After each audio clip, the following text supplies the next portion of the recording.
بسم اللہ الرحمن الرحیم الحمدللہ وکفا وسلام علی عبادہ الذین اصطفی اما بعد اعوذ باللہ من الشیطان الرجیم بسم اللہ الرحمن الرحیم۔ آج ہم علوم القرآن کو سٹارٹ کرتے ہیں۔ تو سب سے پہلے آج ہم ذرائع علم اور اس کی قسمیں پڑھیں گے۔ حصول علم کی ذرائع، اللہ تعالیٰ نے علم حاصل کرنے کی 3 ذرائع رکھے ہیں۔ انسان انہی 3 ذرائع سے علم حاصل کرتا ہے۔ نمبر فرسٹ اس میں ہے حواس خمسہ ظاہرہ۔ حواس خمسہ ظاہرہ کس چیز کو کہتے ہیں؟ یعنی آنکھ، کان، ناک، زبان اور تمام جسم۔ یہ حواس خمسہ ظاہرہ کے ذریعے ہم علم حاصل کرتے ہیں۔ سیکنڈ نمبر ہمارے پاس آتی ہے عقل۔ عقل کے ذریعے ہمارے پاس علم حاصل ہوتی ہے۔ اور تھرڈ جو ہمارے پاس آتی ہے وہ ہے وحی، کہ وحی کے ذریعے ہم علم کو حاصل کر سکتے ہیں۔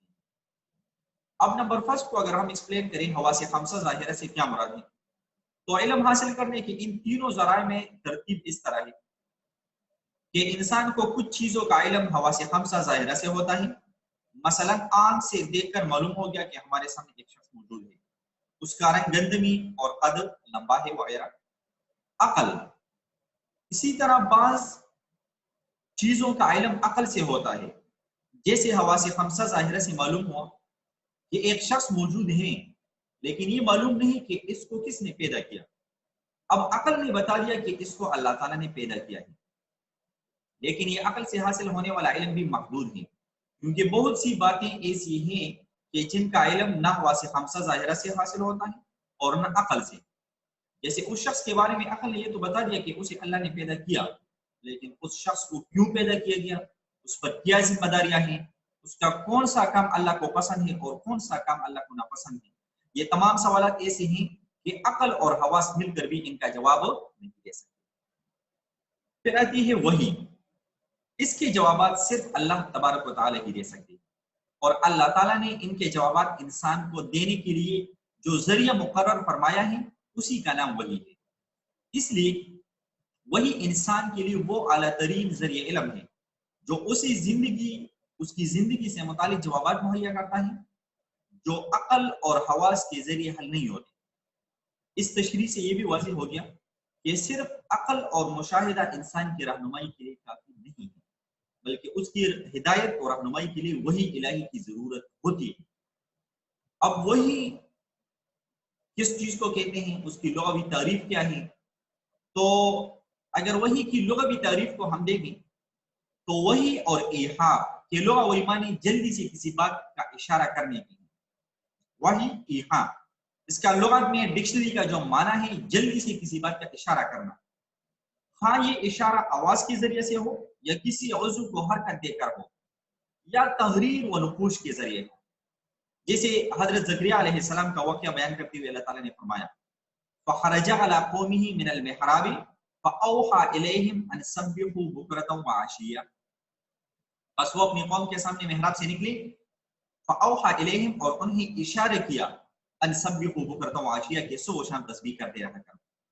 تو یہاں پر اگر ہم دیکھیں تو اوحا یہاں پہ اشارہ اس کا معنی مراد لیتے ہیں۔ وحی اور ایحاء کے ایک معنی دل میں بات ڈالنے کے ہیں، جیسے قرآن مجید میں ہے وَأَوْحَىٰ رَبُّكَ إِلَى النَّحْلِ أَنِ اتَّخِذِي مِنَ الْجِبَالِ بُيُوتًا، اور آپ صلی اللہ علیہ وسلم کے رب نے شہد کی مکھی کے دل میں یہ بات ڈال دی۔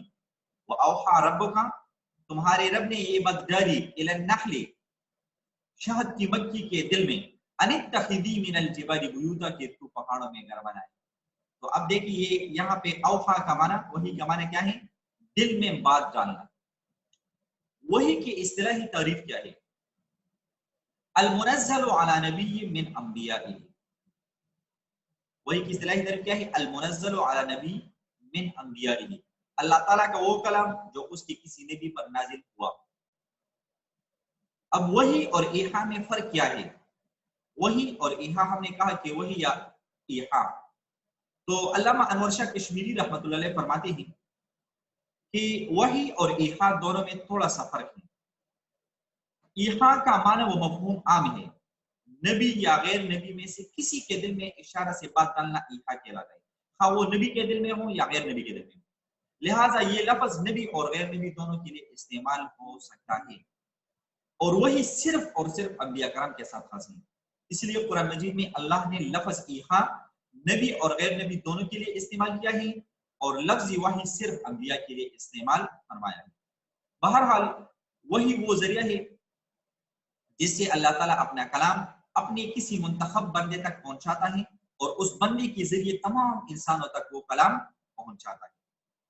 اب وحی کی تعلیمات کو اگر ہم دیکھیں تو وحی کے ذریعے بندوں کو ان باتوں کی تعلیم دی جاتی ہے جو محض عقل اور حواس سے معلوم نہیں ہوتی۔ سر آپ کو میں نے بتا دیا کہ کچھ باتیں ایسی ہیں کہ عقل سے ہمیں معلوم ہوتی ہیں، حواس سے معلوم ہوتی ہے، لیکن کچھ باتیں ایسی ہیں جو نہ ہمیں عقل سے معلوم ہوتی اور نہ حواس سے معلوم ہوتی ہے۔ یہ باتیں خالص دینی بھی ہو سکتی ہیں اور دنیا کی عام ضروریات کی بھی ہو سکتی ہیں۔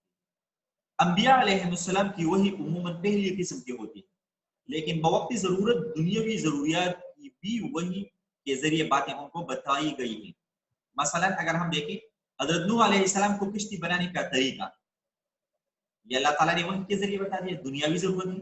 حضرت داؤد علیہ السلام کو ذرہ سازی کی صنعت، حضرت آدم علیہ السلام کو خواص اشیاء کا علم، بلکہ ایک روایت یہ ہے کہ علم طب بنیادی طور پر بذریعہ وحی نازل ہوا ہے۔ ہم جو میڈیکل پڑھتے ہیں تو یہ جتنی بھی میڈیکل ہیں اس کے بارے میں ایک روایت یہ ہے کہ یہ تمام جو میڈیکل ایجوکیشن ہے، جو علم طب ہے، بنیادی طور پر یہ سب کے سب کیا ہے؟ بذریعہ وحی نازل ہوا ہے۔ اب اگر ہم دیکھیں کہ وحی کی اقسام کو اگر ہم دیکھیں تو علامہ انور شاہ کشمیری رحمۃ اللہ علیہ فرماتے ہیں کہ وحی کی ابتداءً 3 قسمیں ہیں۔ وحی کی کتنی قسمیں ہیں؟ 3۔ ایک کو ہم وحی قلبی کہتے ہیں، ایک کو کلام الہی کہتے ہیں، اور ایک کو وحی ملکی کہتے ہیں۔ نمبر فرسٹ وحی قلبی، قلب کہتے ہیں دل کو، قلب کا مطلب ہے دل، ہارٹ۔ وحی قلبی کا مطلب ہے ہارٹڈ وحی، کہ جو دل پہ نازل ہوتا ہے۔ تو نمبر 1 کو ایکسپلین کرتے ہیں کہ وحی قلبی سے کیا مراد ہے۔ دیکھیے اللہ تعالیٰ کا براہ راست نبی کے قلب یعنی دل میں کوئی بات ڈالنا وحی قلبی کہلاتا ہے، کہ اللہ تعالیٰ ڈائریکٹ بغیر کسی واسطے کی براہ راست اللہ نبی کے قلب میں دل میں کوئی بات ڈالتا ہے، اس کو وحی قلبی کہتے ہیں۔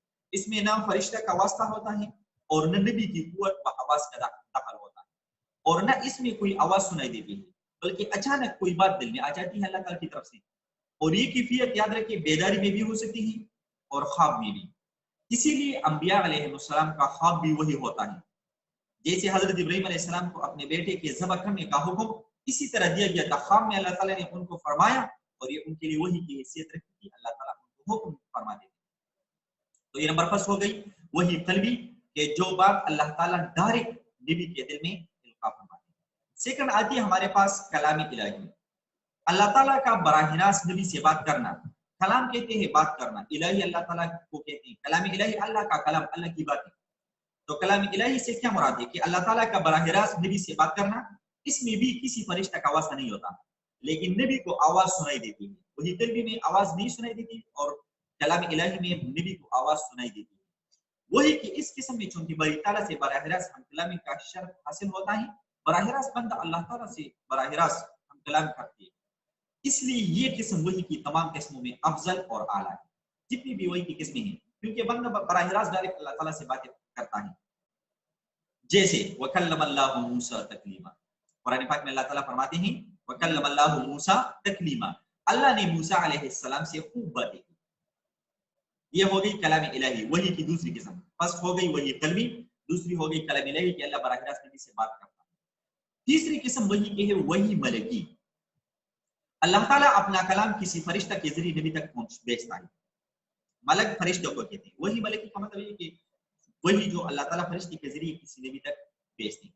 تو اللہ تعالیٰ اپنا کلام کسی فرشتے کے ذریعے نبی تک بھیجتا ہے، کبھی یہ فرشتہ نبی کو اپنی اصلی صورت میں نظر آتا ہے، کبھی کسی انسان کی صورت میں نظر آتا ہے، اور کبھی نظر ہی نہیں آتا، صرف اس کی آواز سنائی دیتی ہے۔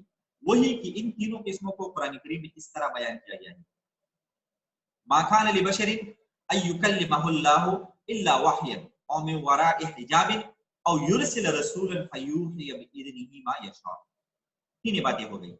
ما کان لبشر، کسی انسان کے لیے ممکن ہی نہیں، ان یکلمہ اللہ، کہ وہ اللہ سے روبرو ہو کر بات کرے، الا وحیا، مگر دل میں بات ڈال کر، او من وراء حجاب، یا پردے کے پیچھے سے، او یرسل رسولا، یا کسی پیغمبر فرشتوں کو بھیج کر، فیوحی بإذنہ ما یشاء، جو اللہ کی اجازت سے جو اللہ چاہے وہی نازل کرتا ہے۔ تو اس آیت میں وحی سے مراد دل میں بات ڈالنا، وحی کی پہلی قسم وحی قلبی مراد ہے، اور پردے کے پیچھے مراد کلام الہی ہے، اللہ کی باتیں کرنا، اور پیغمبر یعنی فرشتہ بھیجنے سے مراد وحی ملکی ہی۔ تو اس کا مطلب یہ ہوا کہ وحی کے تین طریقے ہیں، وحی قلبی، کلام الہی اور وحی ملکی۔ ان تینوں ذریعوں سے اللہ تعالیٰ بندے اور پیغمبروں پر وحی نازل فرماتے ہیں۔ انشاءاللہ اس کے بعد جو ہمارا نیکسٹ سیشن ہوگا اس میں ہم یہ پڑھیں گے کہ نزول وحی کے طریقے کون کون سے ہیں۔ انشاءاللہ نیکسٹ سیشن میں ہم نزول